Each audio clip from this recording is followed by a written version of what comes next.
Okay, the next chapter is financial institutional risk. And it's just a review. We're going to review a little bit from what we went through last course. And I think these three comments are extremely telling. One is from Alan Greenspan, where he said, I found a flaw in the model that I perceived as the critical functioning structure that defines how the world works. And again, Greenspan was I would say, a liberal monetary policy person. He wasn't a Keynesian. He was more of a Friedman, freehand, libertarian or liberal economist. He read a lot of Ayn Rand, which is self-actualization, self-independence.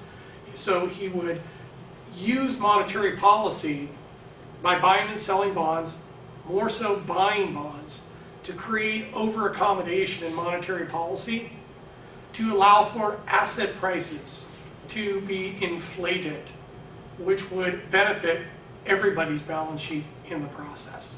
The problem with this methodology is it created asset price bubbles, particularly asset price bubbles in the housing market, which was the 2006-2007 home price bubble. The home price bubble was not only manifested by over-accommodated monetary policy, but over-accommodated fiscal policy through massive deregulation. And Bob Shiller is the one who ended up getting the Nobel Prize, ended up, saying really countering Greenspan's argument. The housing bubble was a major cause, if not the cause, of the subprime crisis and the broader economic crisis we now faced, and we're still facing it. Then Rahm Emanuel and actually Hillary Clinton basically said the same thing, which was never let a serious crisis go to waste. What I mean by that is an opportunity to do things you couldn't do before. In financial crises is when policy is really made. Not preemptive policy, but after the fact. And you'll see it over and over again if you analyze public policy response. It's usually due to massive capital market or economic failure. The government steps in and cures the economic and the market failure. That's basically their job. So legislation that emanates from the House, the Senate, the populace, the presidency, in most cases are pressures and policies that are proposed, initiated, and passed during crises. And you can go back in time and look at bank legislation, you can look at housing policy, you can look at other types of policy regimes, and almost all the policies are enacted very quickly during crises because in most cases they would never be able to get the policies through in a more pluralistic type of environment. So the policy responses, and I know you can't see this, but it's laid out in your book, and I'll make these available to you. You can really see the policy response, both orthodox and unorthodox policy. Orthodox and unorthodox monetary policy, orthodox and unorthodox fiscal policy. The crisis was so severe that both the Federal Reserve and the Treasury responded in orthodox and unorthodox means. They had to respond quickly. They could not wait for Congress to make decisions, so they made unilateral decisions to respond to the financial crisis because things were going bad very quickly. And the key policy responses were TARP. $700 billion actually spent, 700 billion committed, 356 billion actually spent on TARP. And that was really the funding of the banks, taking out AIG, bailing out the auto industry, capital purchases, private investment programs. These are the programs, these are the policy responses, and if you look through them, you can see that some of them are orthodox, some of them are unorthodox, some of them were initiated, some of them were passed, but you can really see the composition of the financial crisis and the policy responses. Federal Reserve rescue efforts committed $6.4 trillion, and we're actually approaching that now. Actually spent $1.5 trillion. Asset-backed commercial paper purchases, Bear Stearns bailout, commercial paper funding facility, and I'll show you a graph that shows a lot of this, the economics behind, or the actual technicals behind all of these programs. Federal stimulus program, this is a fiscal policy initiated by Obama, passed, 1.2 committed. Actually, it says 577 billion actually spent. It was around 800 billion, almost $1 trillion. AIG, 182 billion committed, 127 spent. And actually, we made our money back on this one because we want convertible preferreds on this, and the government has sold off their private position in AIG. They converted their preferreds into stocks, sold off the stocks, and actually made some money off of it. But this was really a nationalization. AIG, nationalization. Bear Stearns, Lehman Brothers, bailout. Auto industry, bailout, basically nationalization of the industry. FDIC bank takeovers, 45 billion committed, 45 billion spent. Other types of facilities, Fannie Mae, Freddie Mac, basically Fannie Mae and Freddie Mac were basically nationalized also. The government stepped in, provided credit facilities, recapitalized Fannie Mae, Freddie Mac, went in, did some examination, made some recommendation, and the government's been selling off their positions in the FDIC, in Fannie Mae and Freddie Mac.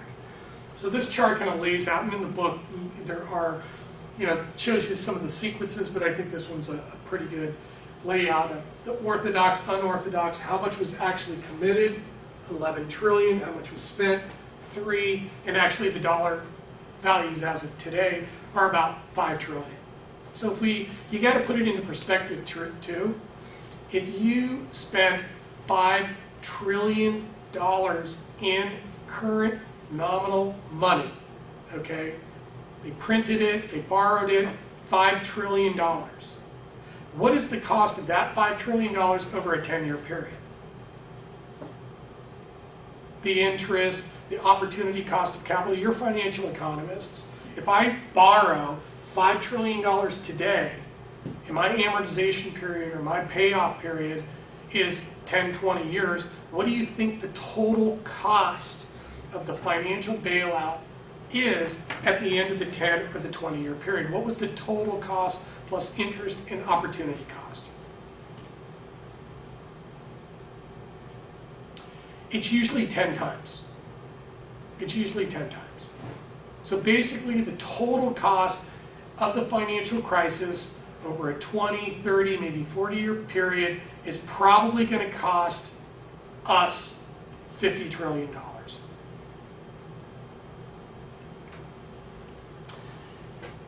As you've seen in the book, again, it's asset liability management. Going through the financial crisis, you can really see, based on the balance sheet, exactly what happened.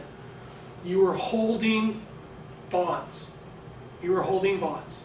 Commercial mortgage-backed securities, residential mortgage-backed securities, muni bonds. Well, when the financial crisis hit, credit spreads blew out, illiquidity risk premiums blew out, and the value of those bonds collapsed. In a lot of cases, they became worthless. And actually, when those AAA rated bonds were falling, where the credit was falling and the prices were falling, the credit ratings were falling and the prices were falling, institutional investors had to sell off those bonds because at some point they were not institutional grade anymore. Because the ratings on those bonds were being downgraded. Once those bonds are downgraded below institutional level, the institutions have to sell off those bonds, and that exacerbated the sell-off in those bonds. And the spreads went through the roof. So the banks were looking at assets that were declining rapidly in their bond portfolios. Well, if the assets are going down, then their debt ratios are going up, and their capital's getting wiped out. So the first thing the Fed did was they bought those bad bonds off the bank's balance sheet and gave them treasuries. And then started to buy bonds along the curve, the yield curve, to basically prop up the bond prices and lower interest rates. So through lowering interest rates and propping up bond prices, the Fed was stabilizing the asset side of the balance sheet. On the loan side, because a lot of the loans were going into default, a lot of the loans, particularly commercial mortgages, were going to go into foreclosure, and the banks were going to have to take back those loans, take back those properties. And the banks didn't want to do that because that's not the business that they're in. So the Federal Reserve basically, or not the Federal Reserve, I'm sorry, the FASB, which is the accounting organization, basically redid the accounting requirements where the loans did not have to be marked to market. They could be held on the balance sheet at cost. So they weren't being written down, which also would put downward pressure on the asset side of the balance sheet, upward pressure on the debt ratios, and squeezing out the capital on the capital side. Because once the capital gets to a certain point, the bank is basically insolvent, and you'll have a run on the bank. You could try to raise capital in the capital markets, but stock prices were going down, so even if you raised equity to try to prop up the capital component, you were probably looking at dilutive issuance, where it was not accretive for the investors of the new issues to even purchase the stock because you were going to lose money anyway. Okay? So the Federal Reserve came in and actually propped up the equity side by buying the convertible preferreds from the banks. And convertible preferred stock is not considered debt, it's considered equity. So the banks basically could issue convertible preferred stocks. It would be considered equity. It would reduce the debt ratios, increase the capital components through a direct injection by the Treasury and the Fed, and to prop up the balance sheet of the banks. So between the Treasury and the Fed, they stabilized the banks' balance sheets so that the banks did not become insolvent and you saw a massive run on the banks. Now, unfortunately, Europe and the European Central Bank couldn't do that. That's why you saw a massive run on the banks in Iceland, in Greece, in Ireland, in Spain, in Portugal, in Italy. So the European Central Bank is now starting to respond through quantitative easing, which is basically 5 years after we started ours. The Federal Reserve was very swift. They went in, they stabilized the banking system, they stabilized the balance sheets, they printed the money, they created the facilities, and they basically took all of the bad debt and cured the massive capital market and financial institutional failure, and took the private assets and took the private liabilities from the banks and moved them over onto the public balance sheet, the Treasury and the Fed. So there was privatization of the profits up until the financial crisis. All of the contingent liabilities and liabilities were transferred from the bank's balance sheets onto the Federal Reserve's balance sheet, which means that they made public, or public, took a private liability and made it a public liability. Now those liabilities are on our balance sheet, not theirs.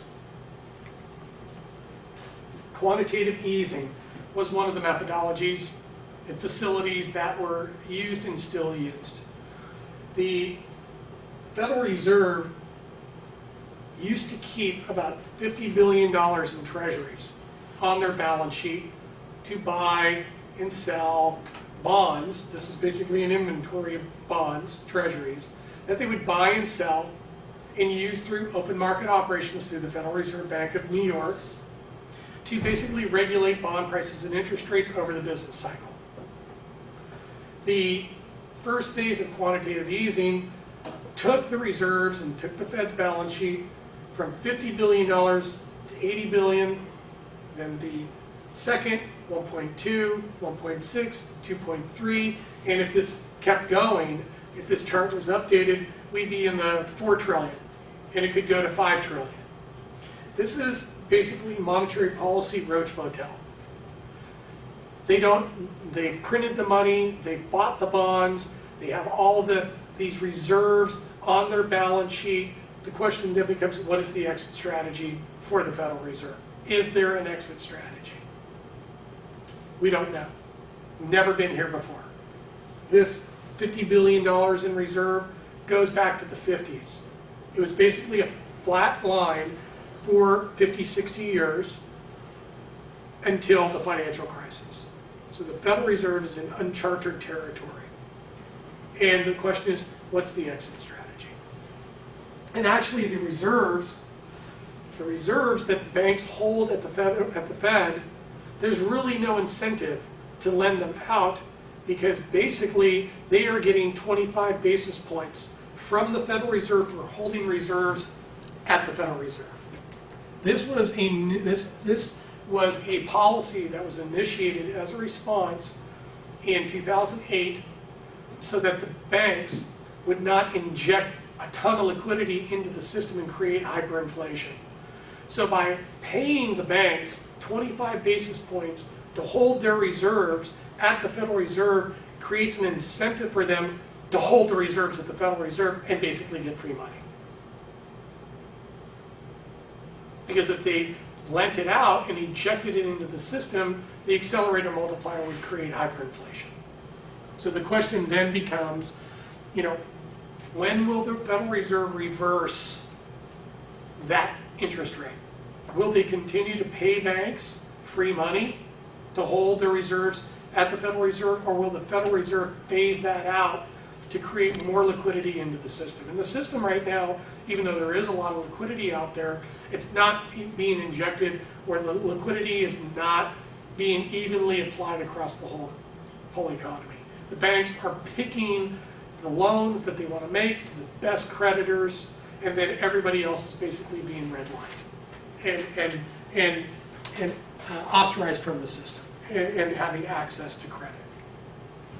So here is the chart that basically lays out the Federal Reserve response. And this tells you everything. And I've looked for updates of this graph, but I can't find it. So one of these days I'm going to have to go back and I'm going to have to recreate it myself. But this tells you everything. So here is basically $750 billion in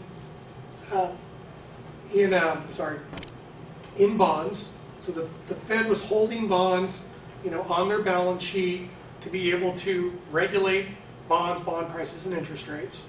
And this line goes back forever. Okay, so it was mostly mortgage-backed securities, other types of holdings that the Fed had. Then when the financial crisis hit, you can see when the policy started was really in May of 2008. You really saw it. They started to sell off a lot of their treasuries. That's when they started to buy the swaps, the CDOs, the derivatives. They started to buy residential mortgage-backed securities. So really May of 2008 was when the Federal Reserve went aggressive in its monetary policy credit facilities to inject not only liquidity in the system, but to try to cure the credit crisis, because it was really a credit crisis. This selling off of the securities to buy a lot of the bad instruments off the bank's balance sheets was a sterilization process. Term auction credit, commercial paper, swaps. Basically, the Federal Reserve had moved from a position of the lender of last resort to the market maker of last resort, because a lot of the residential mortgage-backed securities, particularly the commercial paper market, which is usually the shortest term, very high credit, highly liquid, there was no market for residential mortgage-backed securities. There was no market for commercial paper. It was the first time in history that you saw basically pure illiquidity and illiquidity risk premiums go through the roof. So the Fed had to print money to go into the marketplace to be the market maker of last resort, to provide liquidity so that the markets could function. And AIG and others are actually in here. A lot of the stuff that was on Lehman's books and AIG and a lot of the other banks, top 5 banks, Citigroup, B of A, JP Morgan, Goldman Sachs, all of their credit derivatives, credit CDOs, swaps, all of that stuff, they cleaned up their balance sheets, bought it all. And then over time, they worked out the deals, to offset the positions, close out the positions, and they paid off some of the positions too, some of the banks that had positions that were in the money. It was a way of funding the banks and circumventing Congress and circumventing monetary policy that then would be debated in public. So they were able to inject liquidity into the banking system through the back door. Then, as you can see, a lot of the swaps and the commercial paper market started to function, and then the Fed started printing money and becoming basically the market maker for residential mortgage-backed securities. So they were the #1 market to buy residential mortgage-backed securities underwritten both by Fannie Mae, Freddie Mac, and Wall Street, and try to lower interest rates in the housing market to get the housing market back, because most people's balance sheets, individual balance sheets, their biggest asset is their home. And there's still millions of people with homes right now that are underwater, where the value of the homes are below the loan or the mortgage amount. So the Fed, again, went from lender of last resort to market maker of last resort, and right now is basically the portfolio manager of last resort. So the question becomes, if the Federal Reserve is sitting on these residential mortgage-backed securities and other securities, treasuries, the Fed has been one of the biggest buyers of U.S. treasuries. It prints money, the Treasury issues the bonds to finance the deficit, the Federal Reserve prints the money, buys the bonds to prop up bond prices, to drive down interest rates. What happens when the Federal Reserve stops printing money to buy the bonds to prop up bond prices and keep interest rates low? You could see a reversal in bond prices and in interest rates. You see a reversal in bond prices. Those treasuries are sitting on the bank balance sheets. If all of a sudden you have a spike in interest rates, the value of those bonds are going to go down. It's going to take a hit to the capital component of the bank. So you could be looking at, if another financial crisis hits, we could see this all over again. The question then becomes, does the Federal Reserve and the Treasury, can they do this again? Can they print another $5 trillion? Can you go through this again? And the answer is probably no. This was a one-shot deal. So what was the response? Monetary oversight and re-regulation.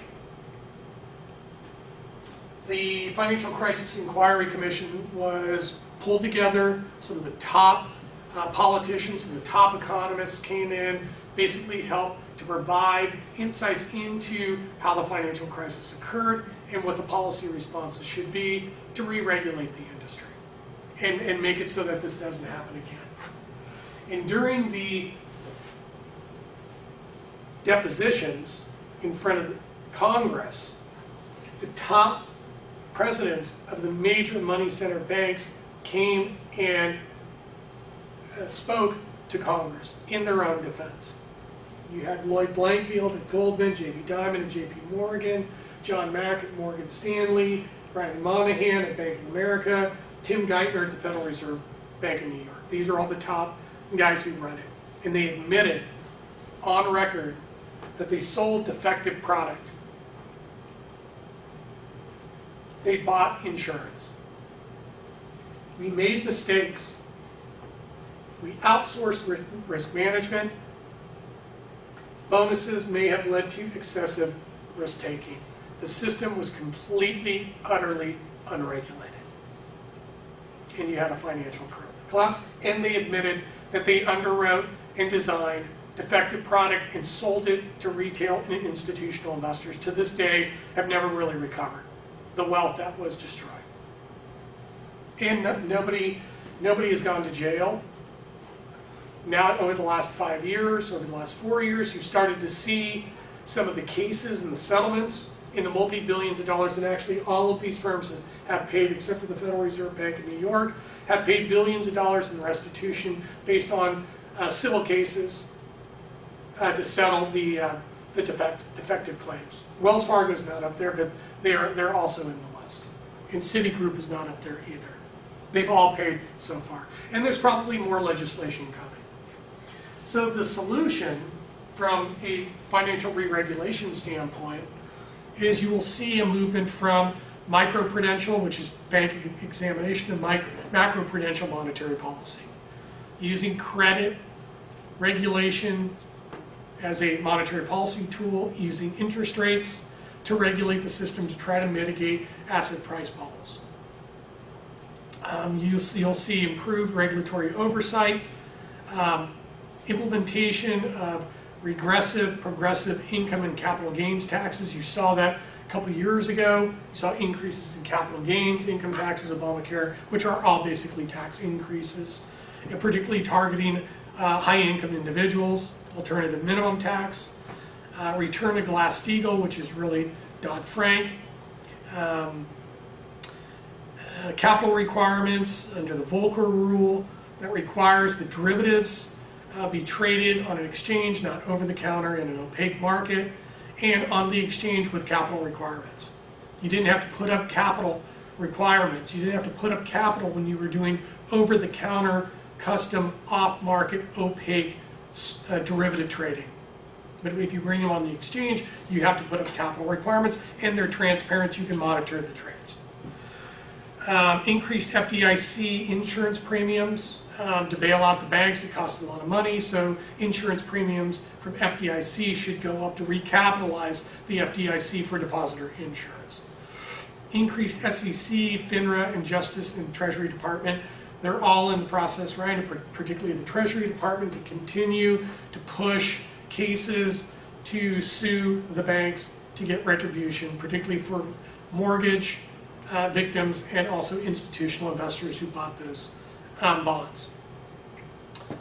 Goals and objectives of these is to alleviate the moral hazard, adverse selection, and principal agent problems, and the asymmetric information, the opaqueness of the system before. Because we really didn't know what was going on. We did know what was going on. There was a lot of people out there telling everybody what was going on, but nobody was listening because everybody was making money. And you can really see the policy response by Congress through international committees and international governments through the passage of Dodd-Frank. And if you go through Dodd-Frank, you can see the policy outcomes, the intended policy outcomes in more monitoring of the system, you know, having financial institutional wills in place to dismantle too big to fail institutions, having a consumer regulatory oversight committee, putting in the Volcker rule, moving the derivative tradings over to the exchanges with capital requirements. And you can really see in the body of the legislation how it focuses in on derivative trading. So really derivatives was the tool that the banks use to lever up the system, to artificially inflate the balance sheets, and then to lend out excessive credit into the economy to create inflated assets and inflated asset price bubbles. That eventually, when the whole thing unwinded, then the prices collapsed. And you juxtapose that against Basel III, which is the international standard, and it also focuses right in on the derivatives. So derivatives was the tool. It wasn't derivatives. It was derivatives were the tool that allowed the financial institutions to create contingent liabilities, to over-leverage their balance sheets, to create excessive credit, to then lend to bad borrowers and unqualified borrowers into the system to create asset price bubbles that eventually popped and took down the whole system, because financial institutions today are more connected globally than ever before in history. There's cross-collateralization, cross-leveraging, and if one institution goes down, Lehman Brothers, Bear Stearns, it takes down the whole system because they were all interconnected. And the only solution to cure that market failure capital market failure, financial institutional failure, credit market failure was government response by the Treasury and the Federal Reserve. So let's cut it there. Let's take a break.